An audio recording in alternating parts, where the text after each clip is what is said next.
नमस्कार, सुप्रभात. मी सागर जोशी. TV9 मराठीमध्ये आपलं स्वागत. आणि आता घेणार आहोत विविध क्षेत्रातील महत्त्वाच्या बातम्यांचा वेगवान आढावा सुपरफास्ट 100 बातम्यांमधून. मुंबईमध्ये आज महायुतीच्या प्रमुख नेत्यांची बैठक. मुंबईतील मोदींची सभा आणि रोड शो याचं नियोजन केलं जाणार. MCA क्लब इथं संध्याकाळी 9 वाजता सभा. मुंबईमध्ये नरेंद्र मोदी यांचा 17 मे रोजी रोड शो तर 12 मे रोजी मुंबईमध्ये मोदींच्या सभेचं आयोजन.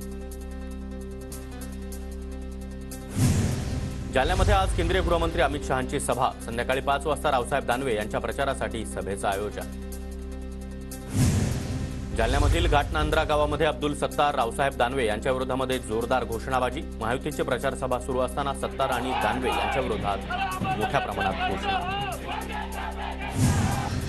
मावळ तालुक्यामध्ये आज ठाकरेंची तोफ धडाडणार. महाविकास आघाडीचे उमेदवार संजोग वाघेरे यांच्या प्रचारासाठी उद्धव ठाकरे आणि शरद पवार यांच्या उपस्थितीमध्ये दुपारी 4 वाजता सभा. शिरूर लोकसभा मतदारसंघामध्ये आज शरद पवार यांची सभा. महाविकास आघाडीचे उमेदवार अमोल कोल्हे यांच्या प्रचारासाठी शरद पवारांची दुपारी 1 वाजता सभा होणार. अहमदनगरमध्ये महाविकास आघाडीचे उमेदवार निलेश लंके यांच्या प्रचारासाठी शरद पवारांची जाहीर सभा. दुपारी 4 वाजता नगर शहरामध्ये सभेचं आयोजन. शिरूर लोकसभा मतदारसंघामध्ये उपमुख्यमंत्री अजित पवार यांचा आज 4 सभा होणार. आढळराव पाटील यांच्या प्रचारासाठी अजित पवारांच्या सभांचा धडाका. उपमुख्यमंत्री देवेंद्र फडणवीस यांच्या आज 2 जाहीर सभा. धुळ्यातील शिरूर इथं सकाळी 9 वाजता हिना गावित तर जळगावमध्ये स्मिता वाघ यांच्या प्रचारासाठी 11 वाजता सभेचं आयोजन. 17 तारखेला शिवाजी पार्कवरील नियोजित सभेसाठी आज मनसेची बैठक. दादरमध्ये बाळा नांदगावकर यांच्या उपस्थितीमध्ये सकाळी 11 वाजता बैठकीचं आयोजन. 4 जून ही इंडिया आघाडीची एक्सपायरी डेट. त्यानंतर इंडीची झेंडी कुणीही उचलणार नाही. नगरमधील प्रचारसभेतून पंतप्रधान मोदींचा हल्लाबोल. इंडिया आघाडी सत्तेत आल्यास मिशन कॅन्सल हाच अजेंडा असणार. राम मंदिराचा निर्णय देखील बदलेल. बीडमधील सभेतून पंतप्रधान मोदींचा वक्तव्य. काँग्रेसकडून पाकिस्तानला आतंकी हल्ल्यामध्ये क्लीन चिट देण्याचं काम. काँग्रेस नेते अतिरेकी कसाबची बाजू मांडतात. वडेट्टीवार यांच्या 26/11 हल्ल्याच्या वक्तव्यावरून मोदींनी काँग्रेसला घेरलं. बीडच्या विकासाची जातीय सलोख्याची तस्करी होऊ देणार नाही. पंतप्रधान मोदी यांच्या सभेनंतर पंकजा मुंडेंची जनतेला साथ.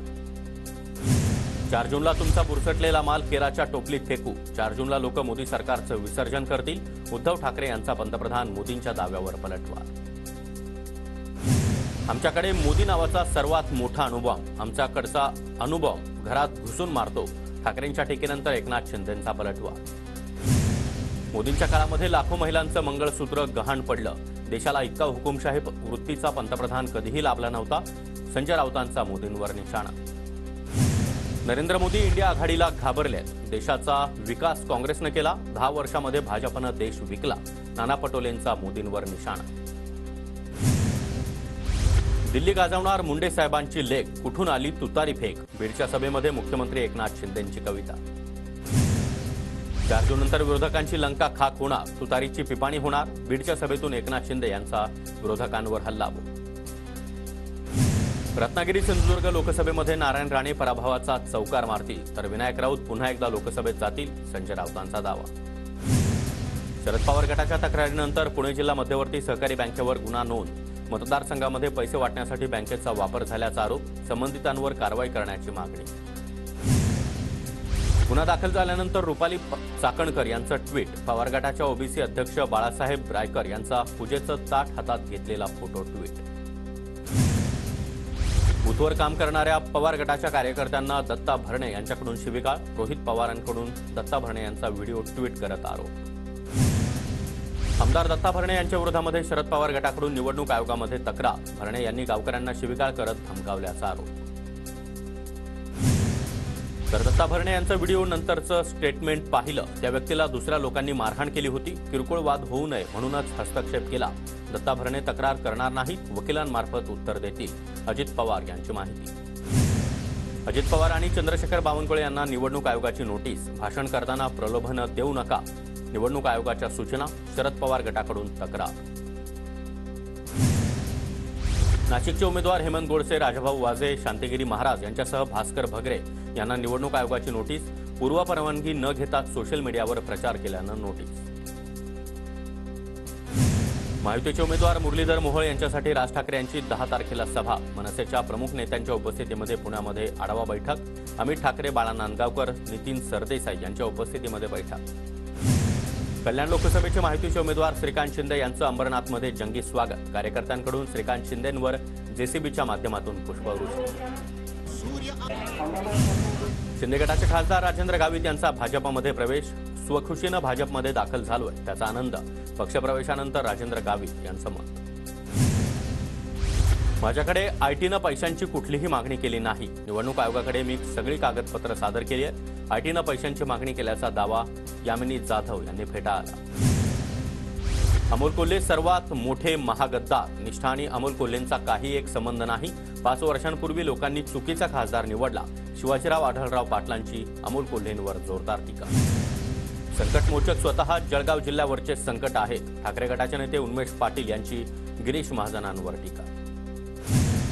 मुख्यमंत्र्यांनी दत्तक घेतलेल्या गावामध्ये पाणीच नाही. लोकांना परिवर्तन हवंय, त्यामुळे जनता मशालीला मतदान करणार. वैशाली दरेकर यांची श्रीकांत शिंदे आणि एकनाथ शिंदेंवर टीका. कल्याणमधीलच ठाकरेंना आपल्याच ठरवलेल्या उमेदवारावर विश्वास नाही. कल्याणमधील प्रचारामध्ये श्रीकांत शिंदेंचा उद्धव ठाकरेंना टोला.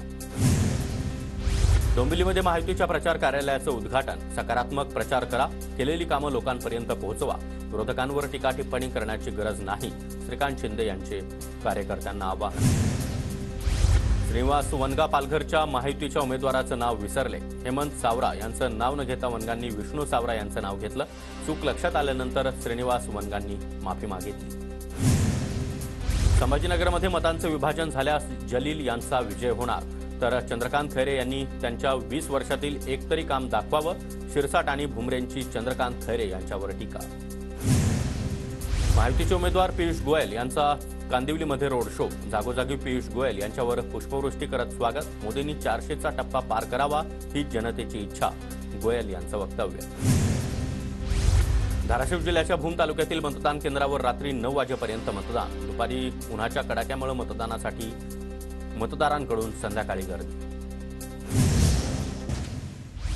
मतदानाला अवघे काही दिवस शिल्लक असल्यानं भाजप उमेदवार डॉक्टर हिना गावित यांच्याकडून रात्री उशिरापर्यंत प्रचार. गावागावामध्ये जाऊन कॉर्नर सभा. त्याचबरोबर मतदारांना भेटून भाजपला मतदान करण्याचं आवाहन. मुंबईच्या कांदिवलीमध्ये निवडणूक आयोगाच्या पथकाकडून 12 लाख रुपयांची रोकड जप्त. एका वाहनातून 12 लाख रुपये जप्त करण्यात आले असून पैसे कुणाचे आणि गाडी कुठे जात होती याबद्दल पोलिसांचा तपास सुरू. नंदुरबार जिल्ह्यामध्ये प्रचारासाठी शिल्लक राहिले अवघे काही दिवस. प्रचाराला आता जोर वाढला. लोकसभा निवडणुकीसाठी 11 उमेदवार रिंगणात. 13 मे रोजी मतदान होणार. नंदुरबार जिल्ह्यामध्ये मतदान जनजागृतीसाठी मास्तरांनी साकारली वासुदेवाची वेशभूषा. वासुदेव बनत तळोदा तालुक्यातील आष्टी जिल्हा परिषद शाळेमध्ये मुख्याध्यापक कैलास लोहार यांची अनोख्या पद्धतीनं जनजागृती. लोकसभा निवडणुकीच्या पार्श्वभूमीवर नंदुरबार शहरामध्ये पोलीस दलामध्ये रूट मार्च. निवडणूक कुठल्याही अनुचित प्रकार घडू नये यासाठी रूट मार्च. नंदुरबार जिल्ह्यातील अत्यावश्यक सेवा देणाऱ्या कर्मचाऱ्याच्या टपाली मतदानाला आता सुरुवात. मतदानाच्या दिवशी मतदान करता येणार नसल्यानं ही खबरदारी घेतली जाते. पोलीस आणि आरोग्य त्याचबरोबर इतर शाखेचे एकूण 1043 मतदान बजावणार मतदानाचा हक्क. भंडाऱ्यासह पूर्व विदर्भामध्ये पुढील 3 दिवस वादळी वाऱ्यासह अवकाळीचं सावट. हवामान खात्याचा इशारा. भंडाऱ्यामध्ये वादळी वाऱ्यासह तुफान पाऊस. अवकाळीमुळे धान पिकाचं अतोनात नुकसान. तर बळीराजा चिंतेत.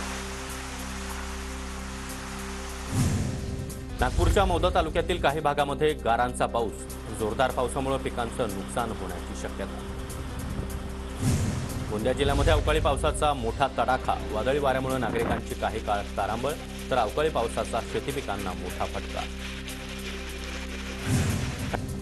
कैद्यांनाही आता वैद्यकीय उपचार मिळण्याचा अधिकार. उच्च न्यायालयानं एका कैद्याला अंतरिम वैद्यकीय जामीन मंजूर करताना महत्त्वाचं निरीक्षण नोंदवलं. मुंबई विद्यापीठाचा शैक्षणिक वर्षाचा निकाल जाहीर. वाणिज्य शाखेतील तृतीय वर्षातील 57% विद्यार्थी अनुत्तीर्ण. मुंबईत पावसाळ्यापूर्वी पालिकेकडून रेल्वे मार्गालगत वृक्ष छाटणीला वेग. आतापर्यंत 50% काम पूर्ण. 2424 वृक्षांच्या छाटणीचं काम पालिकेचं लक्ष. नवी मुंबईला पाणी पुरवठा करणाऱ्या धरणांमध्ये 80 दिवस पुरेल इतकाच पाणीसाठा. पाणी जपून वापरण्याचं पालिकेचं नागरिकांना आवाहन. अकोल्यामध्ये ठाकरे गटाकडून महानगरपालिकेच्या गेटसमोर पाणीपट्टी बिलाची होळी. पालिका मनमानी पद्धतीने टॅक्स वसूल करत असल्यानं त्याविरोधात आंदोलन. बुलढाण्यामध्ये शेवटच्या 1 तासामध्ये झालेल्या वाढीव 10% मतदानावर संशय व्यक्त. मतदान केंद्रातील व्हिडिओ रेकॉर्डिंग जतन करून ठेवण्याची रविकांत तुपकर यांची निवडणूक आयोगाकडे मागणी. युवासेनेचे राज्य विस्तारक आणि शिवसेनेचे जिल्हा संघटक गणेश कवडे यांचा भाजपमध्ये प्रवेश. फडणवीस यांच्या उपस्थितीमध्ये पक्षप्रवेश. वाशीमध्ये जलजीवन मिशन योजनेची कामं युद्धपातळीवर सुरू. कामं तातडीनं पूर्ण करण्याच्या ग्रामीण पाणीपुरवठा विभागाच्या कंत्राटदारांना सूचना. नंदुरबार लोकसभेचे महाविकास आघाडीचे उमेदवार गोवाल पाडवी यांच्या प्रचारासाठी प्रियंका गांधी यांची उद्या सभा. काँग्रेसकडून सभेची जोरदार तयारी. पुणे लोकसभा मतदारसंघातील 4 अपक्ष उमेदवारांचा रवींद्र धंगेकर यांना पाठिंबा. सुरेशकुमार औसवाल, सलीम बागबान, किरण रायकर आणि सलीम सय्यद यांचा धंगेकर यांना पाठिंबा जाहीर. 21 वर्ष देशाची सेवा करणाऱ्या सेलूचे संतोष शेळके यांची सेवानिवृत्ती. सेलूमध्ये दाखल होताच शेळके यांचं जल्लोषात स्वागत. येत्या 10 मे रोजी माढ्याच्या उजनी धरणातून सोलापूरसाठी पाणी सोडणार. एकूण 5.5 टीएमसी पाणी सोडलं जाणार असल्यानं पुढील 2 महिने सोलापूरची पाण्याची चिंता मिटणार. नाशिक जिल्ह्यामध्ये उष्णतेमुळे साठवलेल्या कांद्यावर परिणाम. साठवलेला कांदा खराब होत असल्यानं शेतकरी चिंतेत. वाशिमच्या उन्हाळी हंगामातील मुगाला 7,500 रुपये इतका भाव. उन्हाळी हंगामात 8,000 हेक्टरपेक्षा अधिक क्षेत्रामध्ये मुगाची लागवड.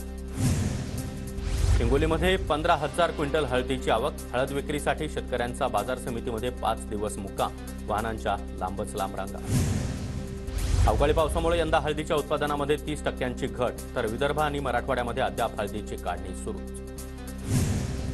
इसापूर धरणाचं पाणी आसना नदीमध्ये दाखल. उत्तर नांदेड शहरातील पाणीपुरवठा लवकरच सुरळीत होण्याची शक्यता. डोंबिवलीमध्ये बंद घरावर रेकी करत घरफोडी करणाऱ्या 2 सराईत चोरट्यांना अटक. 22,77,800 रुपयांचा मुद्देमाल जप्त. शिक्षण हक्क कायद्याअंतर्गत खासगी विनाअनुदानित शाळांना वगळण्याच्या निर्णयाला अखेर स्थगिती. सुधारित परिपत्रक काढण्यामध्ये येणार. राज्य सरकारची उच्च न्यायालयामध्ये ग्वाही. देशातील छोटे शॉपिंग मॉल ओस पडू लागले. ऑनलाईन खरेदी आणि मोठ्या शॉपिंग मॉलकडे ग्राहक वळू लागल्यानं छोटे शॉपिंग मॉलला फटका. देशातील 29 शहरांमधील बंद पडणाऱ्या मॉलची संख्या वाढली.